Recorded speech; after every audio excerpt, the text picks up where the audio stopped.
Muy bien, jóvenes. Primero, darle la bienvenida a esta especialidad, una especialidad bastante científica, tecnológica, que es la carrera de Tecnología de Análisis Químico. Muy bien.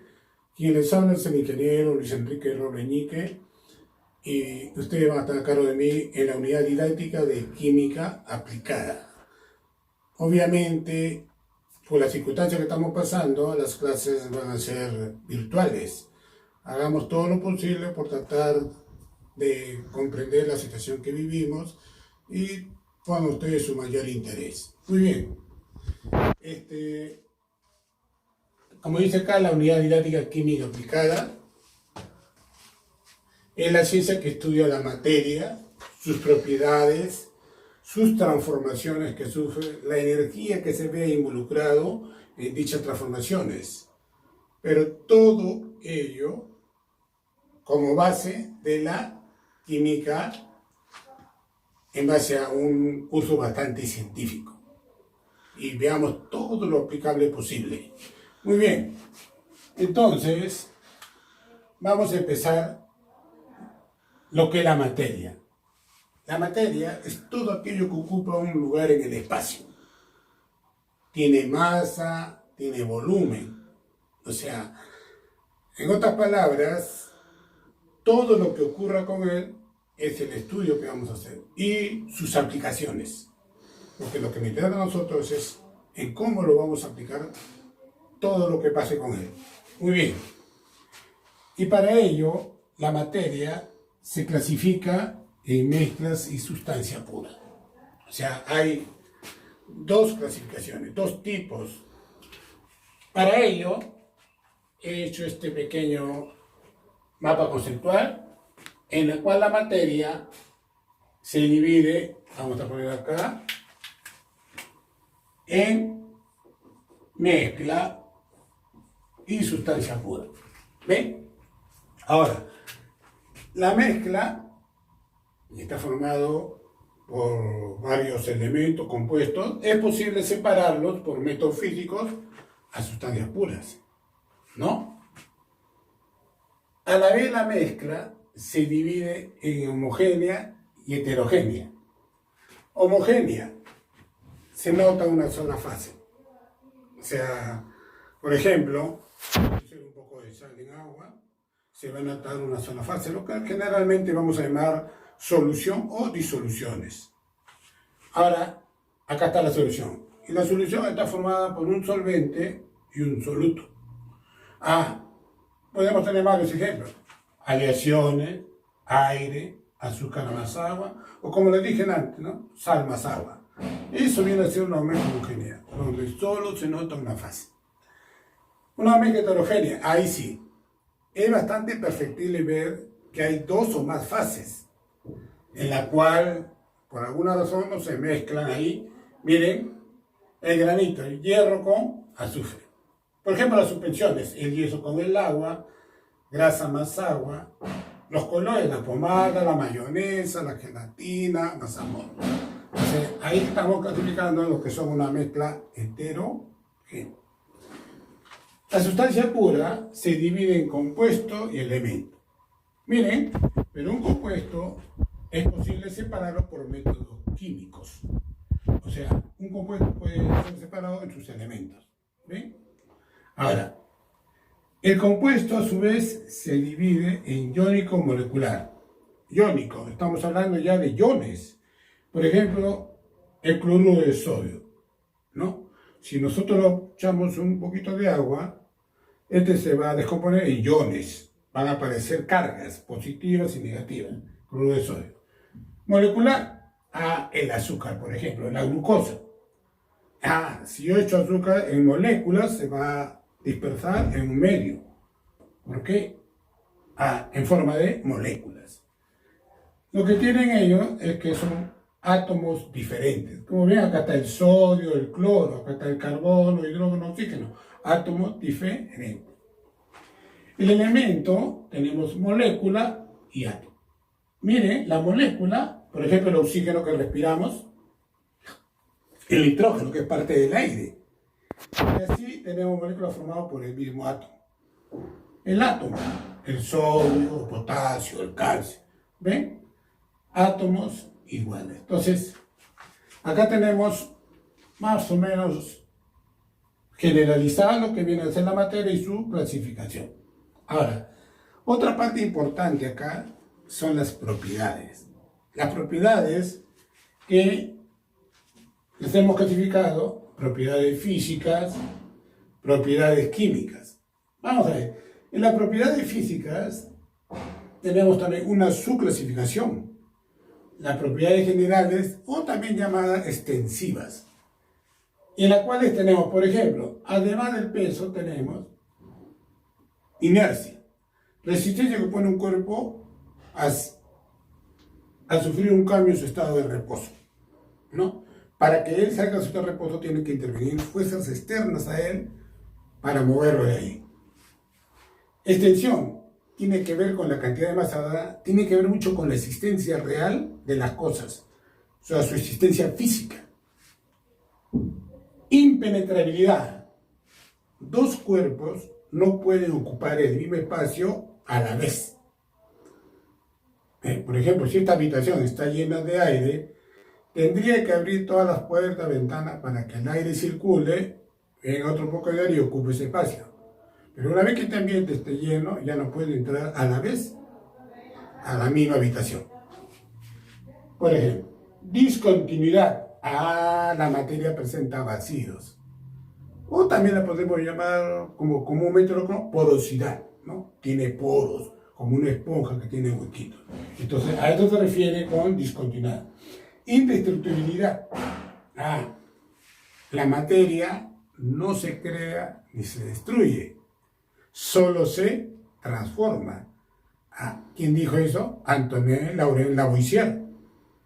Es el que dice, o que dijo en su época, la materia no se crea ni se destruye, solo se transforma. ¿Sí? Divisibilidad. La materia puede fraccionarse, se puede dividirse.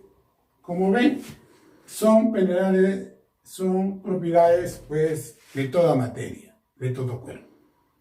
En esta segunda clasificación, propiedades particulares, también llamadas intensivas o específicas, a lo mejor específicas. ¿Por qué? Porque estas propiedades van a ser innatas de cada materia, de cada elemento. O sea, ¿por qué? Mire, son inherentes de cada suelo y se distingue una de otra, ¿ven? Por ejemplo, la densidad. La densidad es la cantidad de masa por unidad de volumen. Cada cuerpo tiene su densidad. Y esto también a mí me sirve para poder, más adelante ustedes van a ver, que la densidad me va a indicar si una sustancia es pura. Pura, o tiene ahí algo que está contaminando, o algo que han hecho. Por ejemplo, me gustaría determinar si la leche que compro es pura. ¿Ven? Quiero saber realmente si el alcohol que compro a la farmacia es de 96 grados. Entonces, una de las propiedades es la densidad. La dureza. La facilidad con que pueden ser rayados los cuerpos. Por ejemplo, para medir la dureza, tenemos la escala de Mohs. La escala de Mohs va del 1 al 10, ¿no?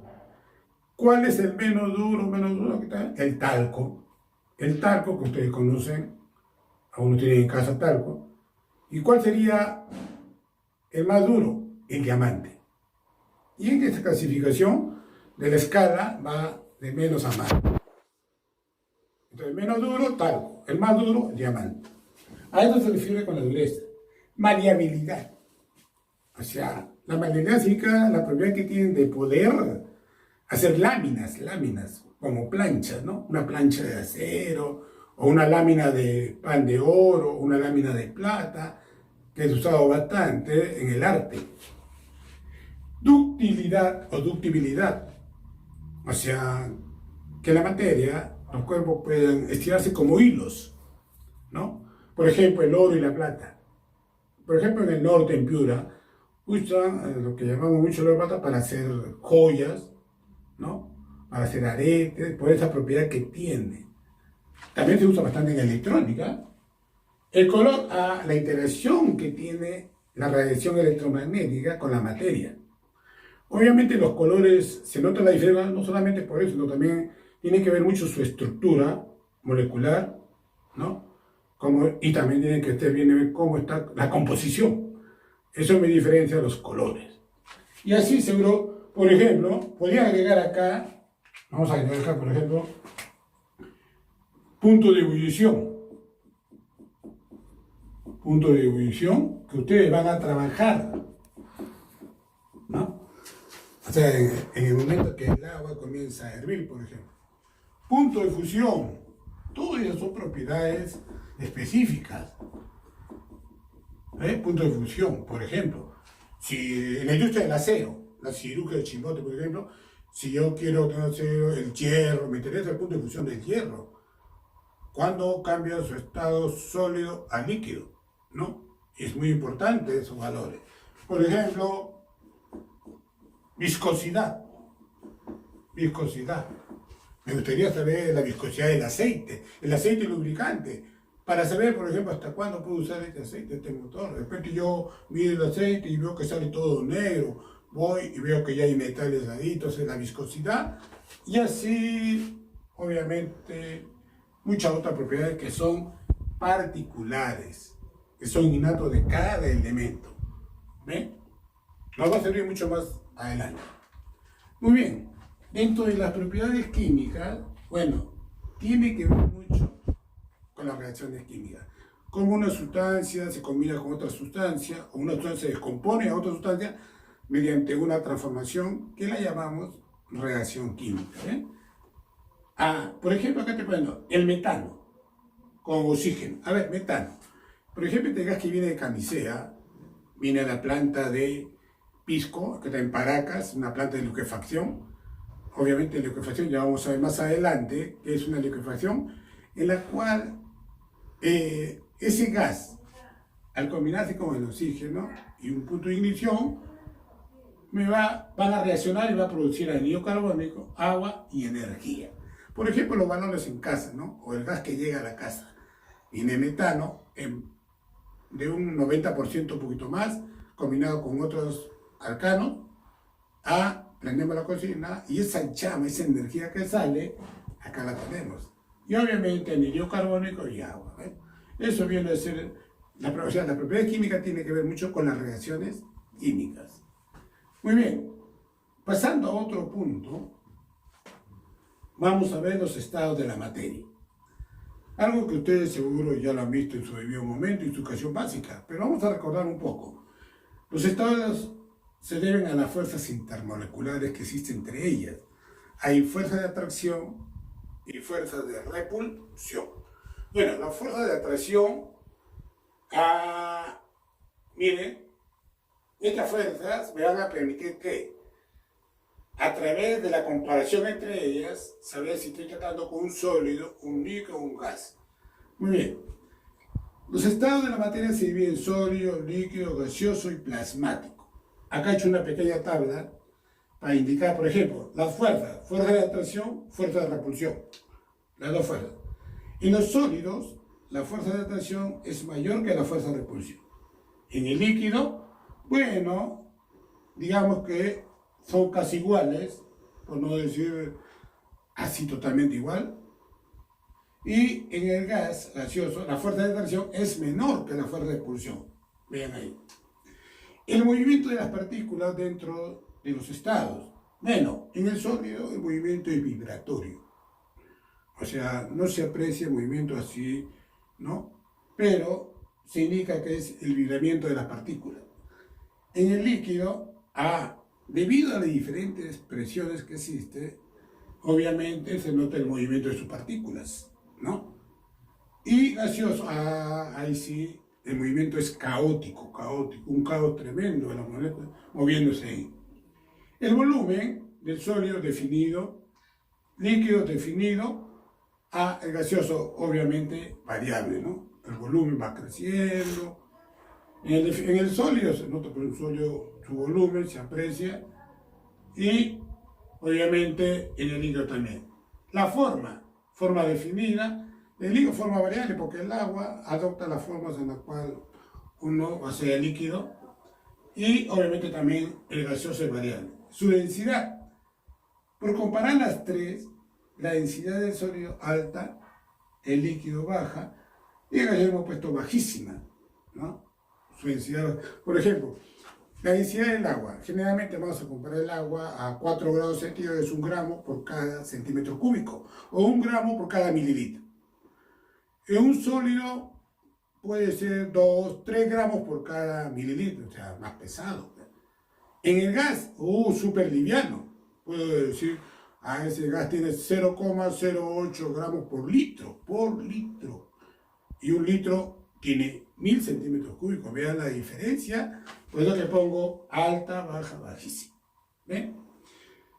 El estado plasmático es un gas ionizado a elevadísimas temperaturas y es el más abundante del universo. Por ejemplo, por citar el Sol, ¿no? En el Sol hay bastante gas ionizado, el estado plasmático.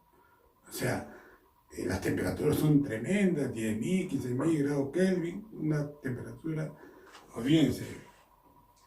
Muy bien, ese vendría a ser el estado plasmático y estos son los estados de la materia. También les llaman estados de agregación, como están agregados.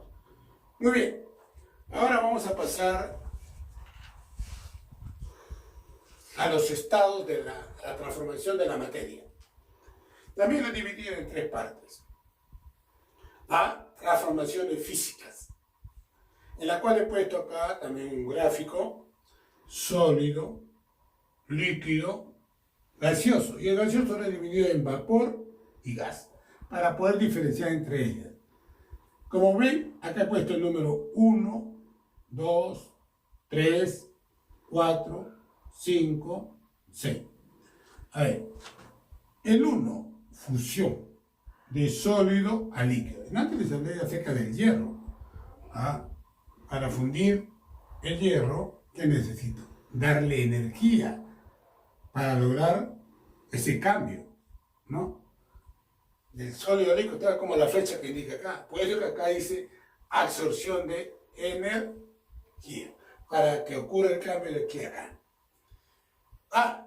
Lo contrario, si yo paso de líquido a sólido, el número 2, solidificación.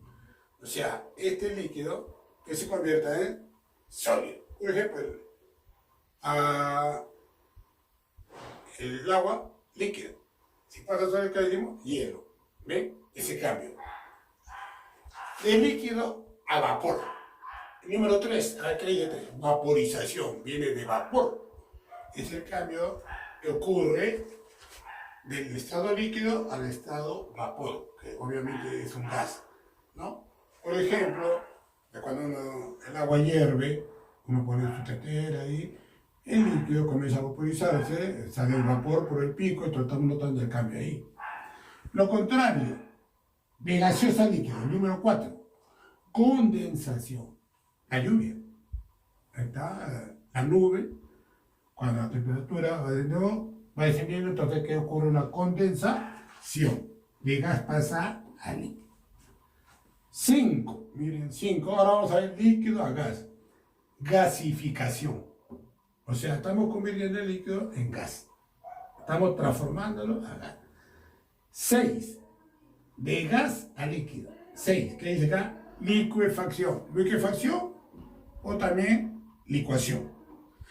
Significa de que el gas, cuando lo extraen, por ejemplo acá, sale en forma gaseosa. Mediante cambio de presiones, logramos que ese gas pase a líquido. Y eso obviamente se dice en la planta de liquefacción de la ciudad de Paracas, en Pisco, ¿no? Y después ya es transportado para su uso. El 7, miren, acá está el 7. De sólido a gaseoso, sublimación directa. A ver, un sólido que pase de frente a vapor, por ejemplo, el hielo seco, el anhídrido carbónico sólido. Usted ha visto esas fiestas de rock, ¿no? En esa fiesta de rock sale como un humo blanco. Sólido a vapor. Sólido a gas, que diga. ¿Ven? A gas. Es una sublimación directa. Y de gas a sólido. 8, número 8, sublimación inversa. A ver, un ejemplo de sublimación. Por ejemplo, en la ciudad de Huancayo, La granizada. La granizada, por ejemplo, cuando de frente del gaseoso el agua, se convierte en cubitos de hielo, en pequeñas roquitas de hielo y van cayendo en la ciudad. Entonces, hay una sublimación inversa, directa. Ahora, los procesos en los cuales se da la flecha de izquierda a derecha, miren la flecha, necesita una absorción de energía para darse ese cambio. Ojo, en cambio lo contrario, las flechas que van de derecha a izquierda, miren las flechas como están, libera energía cuando ocurre el cambio. ¿Ya? Es muy importante eso. Donde ya está involucrada la energía de los procesos, de los cambios que ocurren, en este caso cambios físicos, ¿no? Muy bien. La transformación química. También lo que hemos dicho antes de propiedades químicas tiene que ver cómo las sustancias reaccionan entre sí o una sola sustancia se descompone. Por ejemplo, el agua, ¿no? Al paso de la corriente eléctrica se está descomponiendo en sus elementos que lo conforman, el hidrógeno y el oxígeno, ¿no? Acá tengo dos moléculas de hidrógeno y acá tengo una de oxígeno. Estos dos me indican un coeficiente que hay dos cantidades de esto. Dos moléculas de agua. Me está indicando que acá hay dos moléculas. Esto me está indicando el número 2, que ya lo vamos a ver también más adelante cuando veamos balanceo de ecuaciones. Y C, una transformación nuclear. También tenemos que dar una transformación nuclear. Y sea de paso, ya saben ustedes que tenemos un reactor nuclear en una central nuclear acá en Lima, en la zona de Caraballo, para adentro. Mire, la transformación se divide en dos: fisión nuclear y fusión nuclear. La fisión nuclear, por ejemplo, este es el uranio. Uranio, esto viene a ser, que vamos a ver también en la próxima clase, el número atómico. Y esto de acá viene a ser la masa atómica. ¿Bien? O número atómico o número de masa. Miren, este 235 es uno de los isótopos del uranio, que también vamos a llevar después, que al fisionarse vamos a tener xenón, estroncio, neutrones y la energía. La energía, una gran energía. La fusión nuclear, como su mismo nombre, se fusionan. Acá tenemos, por ejemplo, el protio, el tritio. Vamos a poner acá, si guste, este de acá es el protio, este de acá es el tritio, obviamente que este de acá, el helio. También se fusiona, la helio también, hay una cantidad de energía que está saliendo como producto, ¿no? Reacciones que ocurren comúnmente en el Sol. ¿Ven? Entonces, esas son las transformaciones nucleares. Miren, la química es tan amplia que se ha tenido que dividir en 5. Como decir, 5 químicas que ustedes van a llevar, al menos un 90% de ello, que es la química orgánica. La química orgánica tiene que ver con el carbono y todos sus derivados que salen del carbono. Pero tiene sus excepciones. Por ejemplo, la química orgánica no estudia al ácido carbónico, que tiene carbono. No estudia los carbonatos de calcio, carbonatos de sodio, los bicarbonatos. ¿Por qué? Porque ellos son compuestos inorgánicos. Los óxidos de carbono, por ejemplo, el anhídrido carbónico, el monóxido de carbono, los cianuros, los cianatos, todo eso le compete a otra química, la química inorgánica. La química inorgánica tiene que ver con el estudio de la mayoría de los elementos químicos, ¿no? Por ejemplo, si quiero estudiar los minerales, ¿cómo puedo sacar zinc, cobre? ¿Qué cantidad de zinc, cobre hay en una muestra de mineral? La química inorgánica ve un poquito ese aspecto. La otra química es la química analítica, que también ustedes la van a estudiar. La química analítica cualitativa, para identificar los elementos compuestos. La química analítica cuantitativa, para identificar la cantidad de él. La química analítica instrumental, el uso de los instrumentos, ¿no? Nosotros hay un equipo de absorción atómica, tenemos un DECO, un analizador de azufre, de carbono, y tenemos un espectrofotómetro, equipos que han estado llegando poco a poco, todo este equipo de la química analítica instrumental. Luego la otra que ha sido físico-química, que también van a llevar.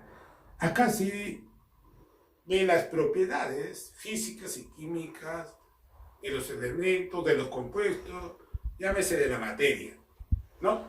Y también del estudio de la energía involucrada para ver estas propiedades. Porque muchas veces estas propiedades se notan cuando hay fuerzas externas que actúan sobre ellas. Y generalmente son las energías, llámese luminosa, eléctrica, calorífica. Y también las matemáticas. Las matemáticas ayudan a explicar mucho de las propiedades, transformaciones, y de eso se encarga físico-química. Y la otra, la bioquímica, que tiene que ver mucho con los seres vivos, las reacciones químicas dentro de los cuerpos biológicos, las transformaciones que ocurren dentro, por ejemplo, del aparato digestivo. En la química está hasta en el cerebro, una sinapsis, una comunicación entre neuronas, también ahí están los elementos químicos. Entonces, esa es la manera como ustedes van a estudiar durante su carrera la química. Y obviamente la química, por ser una ciencia, se aplica bastante el método científico. El método científico que consiste justamente en observar el fenómeno, observar la transformación, tomar apunte de todo lo que observa, luego plantear una hipótesis de ver lo que está ocurriendo, una posible hipótesis, luego la experimentación, cuantas veces sea necesaria, realizar los experimentos para corroborar la hipótesis. Si no se corrobora la hipótesis, va a ir un nuevo replanteamiento a una nueva hipótesis. Pero si esa hipótesis se mantiene firme, de tantos experimentos que se ha hecho, se ha corroborado, ya estamos hablando de una teoría acerca de lo que está ocurriendo. Y la teoría afianza, obviamente, más luego se comenzaba por la ley, ¿no? En eso consiste el método científico.